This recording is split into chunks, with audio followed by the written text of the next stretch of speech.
Bismillahirrahmanirrahim. Assalamualaikum warahmatullahi wabarakatuh.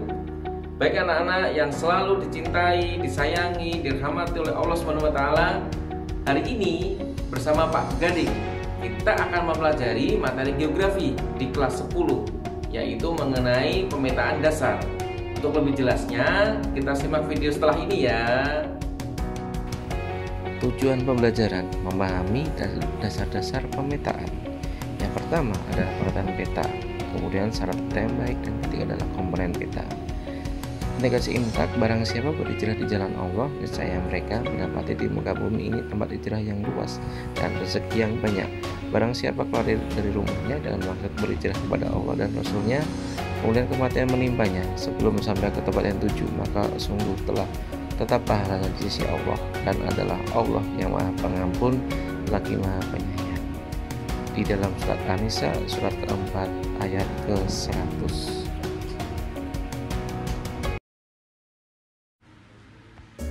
Hari ini kita akan mempelajari pemetaan dasar geografi untuk kelas 10 IPS dan kelas 10 peminatan. Simak baik-baik ya, siapkan catatannya. Nah, tentunya kita harus tahu dulu apa itu pengertian peta. Peta adalah suatu representasi atau gambaran unsur-unsur atau penambangan objek-objek yang dipilih dari permukaan bumi dan digambarkan pada suatu bidang datar yang telah diperkecil atau diskalakan. Pengertian tersebut berdasarkan International Cartographic Association pada tahun 1973. Peta mempunyai fungsi-fungsi. Yang pertama adalah menunjukkan posisi atau lokasi suatu wilayah di muka bumi. Kemudian memperlihatkan atau menggambarkan fenomena-fenomena dan bentuk-bentuk pada permukaan bumi. Kemudian yang ketiga, memperlihatkan ukuran, luas daerah, dan jarak di permukaan bumi. Dan yang keempat adalah menyajikan informasi dalam konteks keruangan. Nah, untuk menjadi peta yang baik harus memenuhi 3 syarat. Syarat yang pertama harus confirm. Confirm artinya adalah bentuk di peta harus sama dengan bentuk di kenyataan sebenarnya. Misalkan seperti ini. Jika di kenyataan Pulau Sulawesi bentuknya menyerupai huruf K, maka ketika digambarkan pada peta maka bentuknya pun harus sama, tidak boleh berbeda. Yang kedua adalah equidistant. Equidistant artinya adalah jarak di peta harus sama dengan jarak di lapangan setelah dikalikan dengan skala. Contohnya seperti ini. Jika jarak Bandung-Jakarta pada kenyataannya adalah 300 km, maka ketika dipetakan jaraknya pun harus sama perbandingannya karena telah diukur menggunakan skala. Nah, syarat peta yang terakhir, yang ketiga adalah equivalent. Ekuivalen artinya adalah luas di peta harus sama dengan luas sebenarnya. Contohnya, jika luas Pulau Papua kenyataan adalah 1000 km persegi, ketika di peta maka ukuran luasnya juga harus sama dengan menggunakan skala dan tidak terlalu jauh berbeda saat dikalikan menggunakan skala.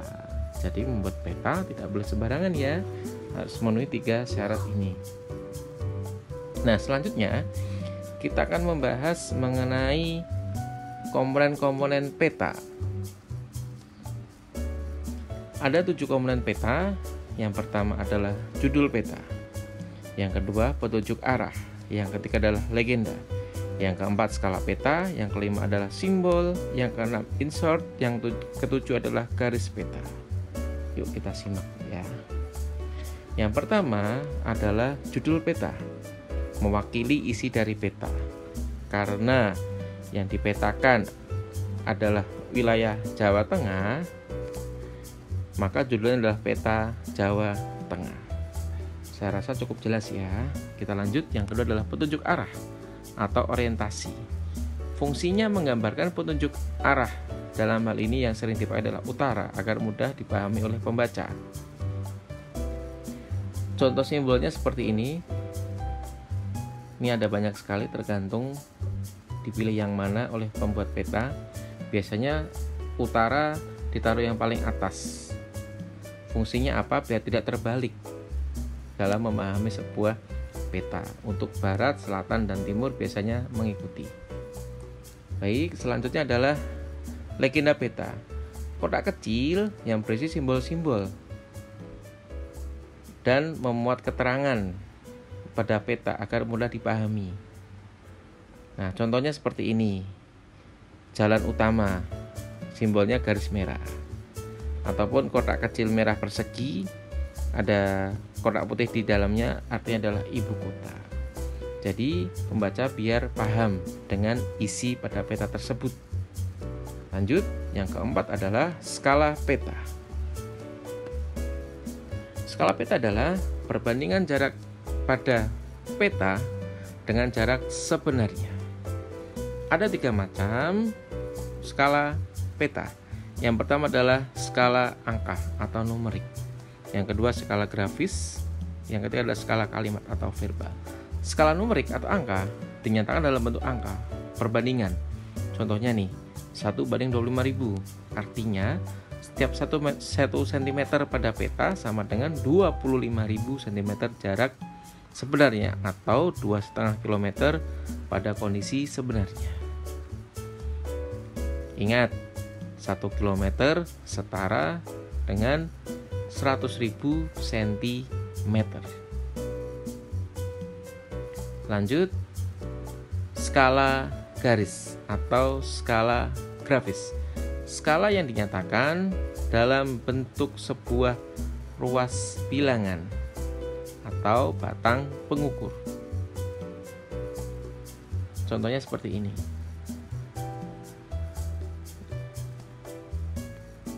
Nah, tahunya dari mana? Misalkan seperti ini. Ini yang atas adalah jarak pada peta. 0 ada 0, ada 1. Bawahnya ada, ini ada jarak sebenarnya, ada 0, ada 4. Artinya 1 cm pada peta sama dengan 40 meter jarak sebenarnya. Nah, ketika diubah menjadi skala angka, maka menjadi seperti ini. Dan yang terakhir adalah skala verbal atau skala kalimat. Skala yang dinyatakan dalam bentuk kalimat. Contohnya kalimat 1 inci to 1 mile. 1 inci to 1 mile, yang berarti 1 inci pada peta menyatakan jarak 1 mil di lapangan. Biasanya sering dipakai pada peta-peta buatan Inggris atau negara Eropa lainnya. Kemudian yang kelima adalah insert peta. Yang keenam, insert peta apa? Sisipan peta kecil untuk menunjukkan lokasi wilayah peta tersebut dengan wilayah lain yang lebih luas. Contohnya nih, ini adalah contoh provinsi Papua Barat. Papua Barat, kenapa saya tahu ini Papua Barat? Karena di insertnya ada gambar Pulau Papua. Dan yang dimerahi ini adalah Papua Barat tersebut. Jadi saya tahu Papua Barat di Papua. Saya lanjutkan. Yang keenam adalah simbol peta. Tadi sudah saya jelaskan di legenda, dari simbol peta terletak pada peta yang digunakan untuk mewakili objek sebenarnya. Nah, ada 4 macam simbol peta: simbol titik, simbol garis, simbol area, dan simbol warna. Simbol titik ini contohnya ibu kota negara, kota provinsi, dan lain sebagainya. Simbol garis ada batas kabupaten, batas jalan, batas negara, dan lain sebagainya.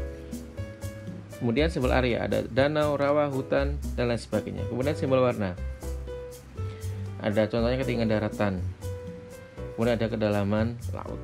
Seperti itu. Fungsinya sekali lagi untuk memudahkan para pembaca dalam mempelajari peta. Dan yang terakhir adalah garis peta.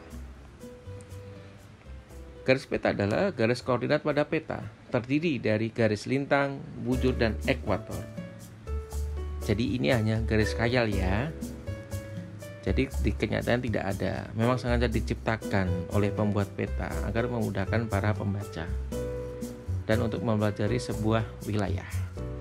Nah, saya terangkan, jadi bumi ini terbagi menjadi 2, garis ekuator. Alhamdulillah Indonesia termasuk negara yang dilewati oleh garis khatulistiwa atau garis ekuator ini.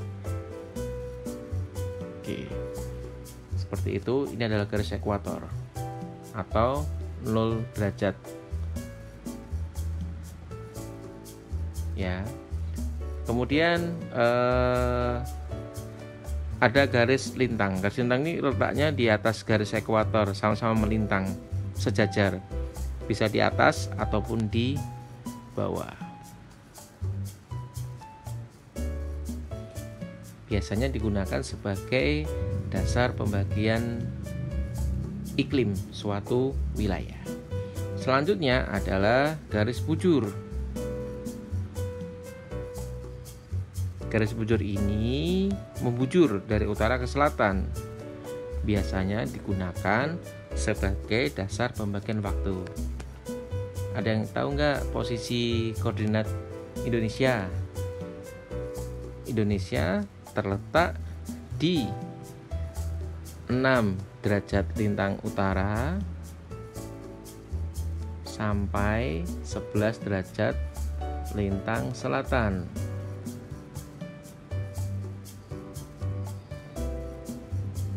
Ya, dan juga 95 derajat bujur timur sampai 141 derajat bujur timur. Ini lokasi paten Indonesia.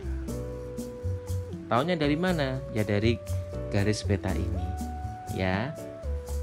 Selanjutnya untuk pertemuan berikutnya kita akan mempelajari materi yang jauh lebih detail untuk pemetaan lebih lanjut seperti itu. Demikianlah untuk pembelajaran pada hari ini. Sampai jumpa di pembelajaran selanjutnya ya. Apabila ada yang belum jelas, silakan menghubungi nomor Pak Gading di bawah ini. Baik, tetap semangat, tetap jaga prokes 6M. Wassalamualaikum warahmatullahi wabarakatuh.